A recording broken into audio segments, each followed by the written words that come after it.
크고 간단하더라도 당연히 이제 정교하고 디테일한 시술은 필요하겠지만 여드름 흉터는 이렇게 충분히 치료할 수 있으니 너무 걱정하지 않으셔도 됩니다.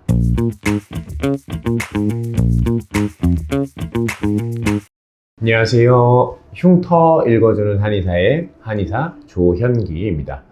오늘은 이제 전형적인 남자 여드름 환자 케이스로 케이스 리포트를 하려고 하는데요. 우선 빠르게 시술 전 사진부터 좀 볼게요.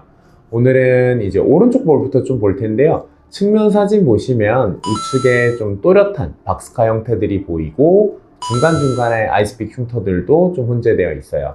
90도 측면 사진을 보시면 이제 뚜렷하고 큰 박스카 형태들이 다소 분포하고 흉터 주변에 테두리 쪽에 있는 흉터 테두리의 벽도 좀 단단하게 뭉쳐 있는 게 보이실 거예요. 관자도 볼과 비슷한 흉터들이 존재하네요.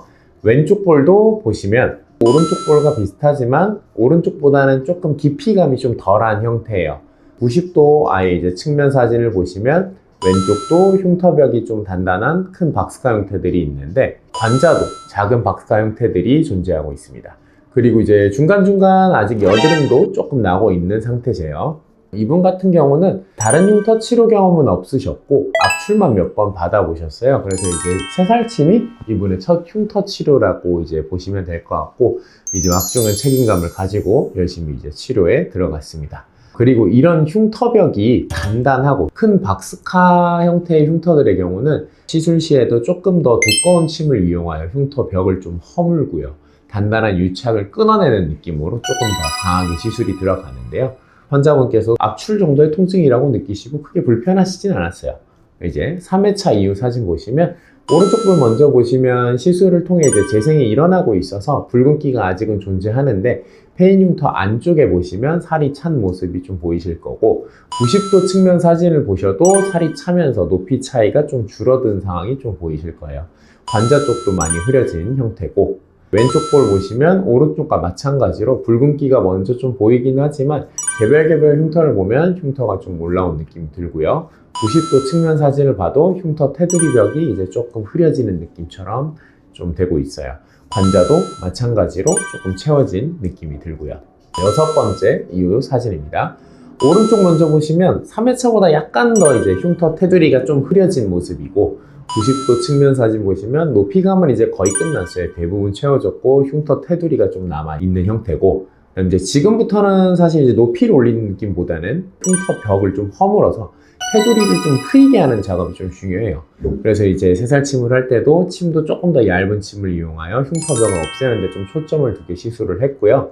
왼쪽 볼도 보시면 흉터 부위에 이제 새살이 올라오고 흉터벽이 허물어지면서 점점 이제 블러 처리된 느낌처럼 보이실 거예요. 90도 측면 사진도 그렇게 보시면 이제 동일하게 보이실 거고 이 정도 되면 이제 마무리 하셔도 되는데 이분께서 좀 완벽하게 원하시기로 하셔서 시술을 좀 더 들어가서 10회차까지 진행했고요. 10회차 이후 사진 보시면 처음과 비교해 보시면 이제 시술 후에 잔붉은기는 조금 남아있지만 흉터는 다 회복되었어요. 90도 측면 사진 보시면 조금 더 정확한데 높이감과 흉터 테두리가 대부분 사라졌고 이 당시에 오셨을 때 여드름이 조금 나 있어서 그 부분으로 인해 조금 붉어 보이긴 하지만 전체적으로 흉터는 다 회복된 것처럼 보이네요. 좌측도 보시면은 이제 흉터가 더 이상 보이진 않고요. 90도 이제 측면 사진 보셔도 흉터 테두리의 페임이나 테두리 선들 이런 것들은 보이지 않고 여드름으로 인해 한 곳 좀 붉어져 있는 것을 빼면 모두 완벽하게 좀 마무리되었다라고 보시면 될 것 같고 관자도 왼쪽도 오른쪽 둘 다 잘 이제 올라와서 종료가 되었습니다. 이제 이분 같은 경우는 흉터 치료보다는 피부결이나 모공 그리고 홍조 치료 같은 것들을 통해서 피부를 조금 더 건강하고 좋게 보이시게 만들 수 있을 것 같아요. 오늘은 전형적인 남자 여드름 흉터에 대해 좀 알아봤고요. 흉터가 이제 크고 테두리가 좀 단단하더라도 새살침을 통해서 흉터 테두리에 있는 흉터벽을 허물고 흉터 밑조직에 있는 유착된 피부 조직과 비정상적인 콜라겐의 배열을 리모델링 시키면은 흉터는 잘 회복되게 되어 있어요. 그 과정에서 당연히 이제 정교하고 디테일한 시술은 필요하겠지만 여드름 흉터는 이렇게 충분히 치료할 수 있으니 너무 걱정하지 않으셔도 됩니다. 오늘의 케이스는 여기까지고 다음에는 또 다른 케이스로 돌아오도록 하겠습니다. 오늘도 시청해주셔서 감사합니다.